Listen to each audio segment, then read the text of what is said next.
Ayan po mga kapatid, good morning po sa atin lahat. Happy Friday at ngayon po ay ito po ay bibigyan natin ng reaction po itong si Ate Christy. Ayan, na nag-visit nga si Ruel, sila yung Ruboy dito kay Ate Christy na ito nga po ay alam mo yung si Ate Christy, mga kapatid, ang napapansin ko po dito yung bang tuwing pupuntahan po siya, iba-vlogs talaga siya o idadalawin nila Royal of Malalag, lagi po siyang umiiyak. Simulat-simulat po yan na napansin ko. Wala man lang akong nakita diyan na maging masaya. Kasi alam niyo po mga kapatid, nadatnan niya yung siguro yung hiya niya, kunwari, ay, Diyos ko po talaga. Sa dami po akong nakikitang mga tinutulungan, mayroon din ako noon na nakikita noon na sa vlog noon ni Kuya Bal sa beneficiary noon ni Kuya Bal na pag darating sila Kuya Bal naiyak talaga. Iyan pangalawa na din dito po. Talagang hindi mo may mga kanya-kanyang karakter po talaga yung mga tinutulungan. Ako tuwang-tuwa ako doon yung Kilula Lilia noon na pag pinupuntahan saya-saya mong panuorin. Yung bang beneficiary mo na yung pupuntahan mong masaya. Yun po talaga ang nakakatuwang panoorin. Pero itong si Ate Christy, pasensya na Ate Christy ha.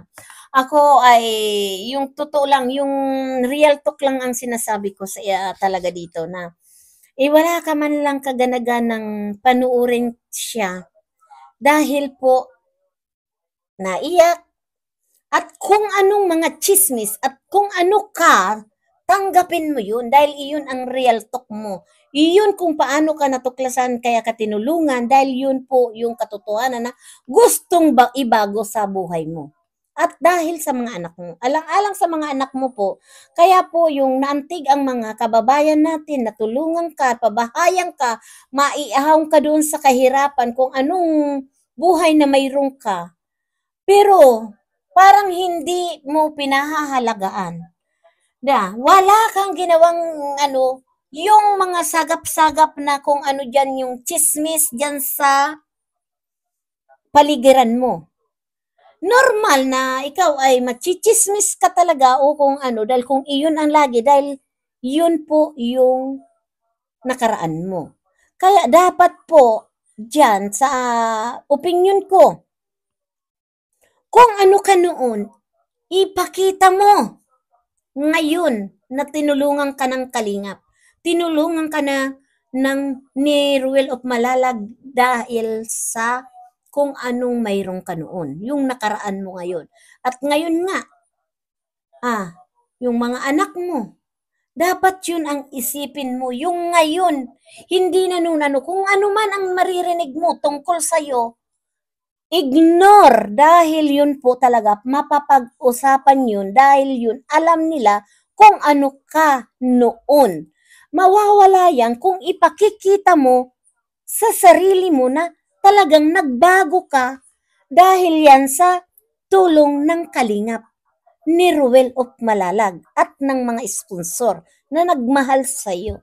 Sana yun ay na-appreciate mo at pangalagaan, linisin ang bahay na ibinigay sa iyo. Pero parang wala eh.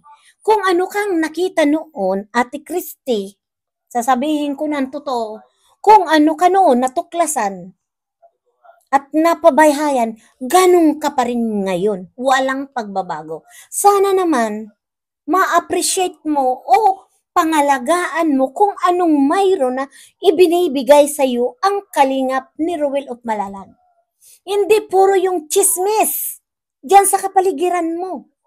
Huwag yan puro yan. Magsikap na mabago ang buhay.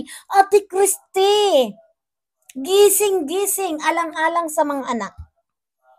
Hindi yung, tingnan mo, naupo ka, para ka nagsalampak dyan na alam yung nasa camera ka. Nalalampak. Ate Christian, hindi ako basher na sinasabi ko lang sa'yo yung dapat mong gawin alang-alang sa mga anak mo. At wag mo nang balik-balikan kung anong nakaraan mo. At hindi talaga po matatapos yan. Hindi ka talaga titigilan ng kapaligiran. Kaya para sa akin, kung mapapanood mo ito, Ate Christy, ha? Payo ko lang sa'yo, hindi naman kita inuusgahan. Ang gusto ko lang sa'yo, yung magbago ka, ipakita mo sa mga tao na deserve kang tinulungan ng kalingap. Hindi yung pupunta dyan sila Ruel of Malalag na magbibisit na talagang para pong binagyo. 'Di ba? Isip-isip naman at tingnan mo po ayan, mga ano, kung ano-anong kwento, kaya minsan hindi mo alam mo po, marami na akong naririnig na hindi daw po talaga deserve na tulungan ni Ate Christy dahil talaga po na ganun nga po, burara daw po. At makikita mo daw po sa tao yung malinis, yung sa labas ng bahay na yung paligiran mo ay malinis. Ay ang pagbungad pa lang po ng nila Ruel dyan, yung bahay po kapaligiran ay ang dumi-dumi na, 'di ba? Tapos nag-read nga po si Ruel at nagbisita, tingnan niyo po. Hmm. Ang dumi po talaga, ayan oh. Hmm. Ang gulo po, yung mga damit nila nakasabog ko kung kay ano first time ko siyang nakita din po. Sabog-sabog, puno ng ugasan ang kusina na parang hindi man lang wala talaga siyang kauyusan na hindi tingnan mo pag nag-upo pa lang ang isang taong masipag, hindi ganun kung umupo. Tingnan mo siya sa tamad. Dong, pasensya na ha. Pasensya na talaga dong na ano, sana ang nakita ko po talagang tinulungan nilang talagang super linis si Erica. Grabe po. Ano sila na yung surprise visit. Talaga ang ayos ng bahay ni Erica, no? Yung ano, yun lang po ang ano ko, hanga ako sa mga tinulungan ni ano. At gusto ko po ba yung mga beneficiary, yung masaya, ito po, bawat punta, iyak. Parang style na lang niya yun, di ba? Kaya, sa totoo lang, parang wala akong ano-ano po, parang wala kang kagana-ganang panoorin dahil instead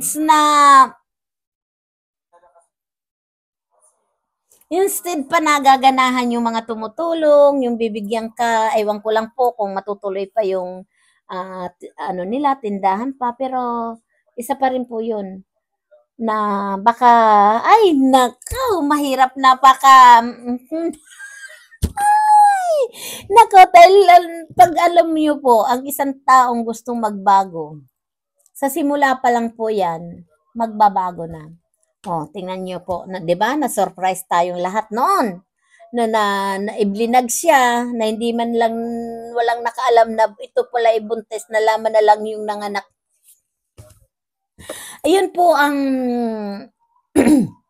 minsan tayo na sasabihin, nakakapag-comment tayo, nakakapag-reaction tayo against sa iba, kagaya nito nga kay Ate Christy na hindi man lang niya pinahalagaan kung yung tulong, yung gusto siyang baguhin, na wala siyang ibang sinasabi kundi yung mga taong pinag-uusapan siya. Ay normal pong pag-uusapan siya kung hindi ka talaga magbabago.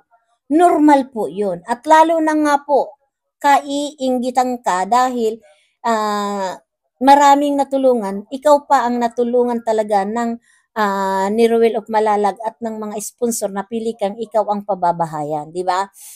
Dahil yun sa naawa sa iyo, dahil sa mga anak mo na gusto nilang baguhin kung ano kang noon. Yung mga nakaraan mo, dapat yan kalimutan mo na. Huwag mo nang balik-balikan, Ate Christy. Hindi ka makaka-move on yan. Na paulit-ulit na lang po yan na mangyayari sa iyo dahil eh binabalik-balikan mo po yung nakaraan mo. Para sa akin mga kapatid, um, hangga't may tumutulong, pahalagaan. Dahil kung manawa na ang tumulong sa'yo at hindi ka pa nakakabangon talaga o may bahay ka nga, saan ka naman kukuha ng pagkain mo, 'di ba? Kung wala ka naman na stable na trabaho, 'di ba? O sa tulong ng kalingap kaya kahit papaano nabago ang buhay mo, sana naman po tulungan mo rin na baguhin ang buhay mo. Huwag mo nang balik-balikan po, Ate Christy, ang nakaraan mo para naman masaya po yung tumutulong sa'yo, yung magiging proud siya sa inyo. Yung mga tumutulong po na mga sponsor magiging proud sa iyo dahil, tingnan mo, yung tinulungan ko, nagsikap at nabago ang buhay. Pero kung paulit-ulit na lang babalik-balikan mo po yung nakaraan mo, ay no work po ang walang mangyayari po hanggang sa lumaki ang mga anak mo na kukutyain ng mga ibang tao. Dahil nasa sa'yo din 'yan, Ate Christy, kung hindi ka magbabago talaga.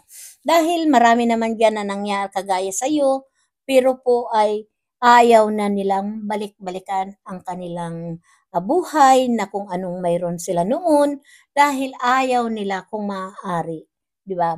Dala lang po 'yun sa kahirapan. Kaya naiintindihan kita kung ano man ang, trabaho mo noon, naiintindihan kita. Sana naman na nandiyan na po ang kalingap, nandiyan si Ruel of Malalag, ay magbago ka na. Yung 'wag mo nang balik-balikan, kalimutan mo na kung maaari. Ang mahalaga yung hinaharap, hindi po yung nakaraan. Kasi kung babalik-balikan mo nakaraan, hindi ka po talaga ay makakaahon sa kahirapan. Tingnan mo ang gulo ng bahay. Hmm. Kaya nakakalungkot po ang nangyayari. Hmm.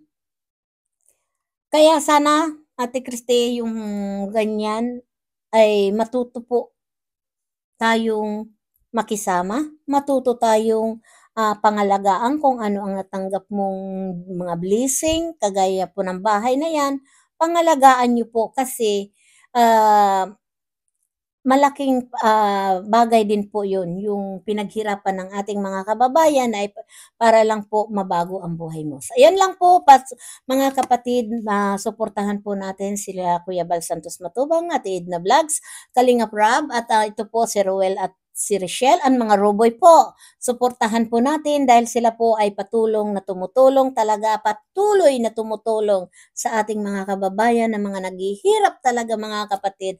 At, ito nga may suportahan natin si Kalingap Dan, sila Ido, dahil yan tuloy-tuloy lang po ang pagtulong at, dito po sa mga love team ni Kalingap Rab ay suportahan po natin ang Danjoy, Idsi at ang Jumcar po at, bagong love team ang, Idpaw, ang Sidros. Ayan, suportahan natin at, yan nga po ay balita ko nga po ay may Milbrad na. Ayan, suportahan po natin at ayan po ay karapat-dapat lang po yan na tulungan si Milka at si Milbrad. Ayan. Marami pong salamat. We love you so much. Suportahan natin Banat Bagsik at Sil TVPH at ayan po ang Danjoy Kilig Overload sa mga sisikoy. Shout out sa inyo at si Miss Bopil Mix Vlog. Ayan, shout out po sa inyong lahat. Bye-bye. We love you.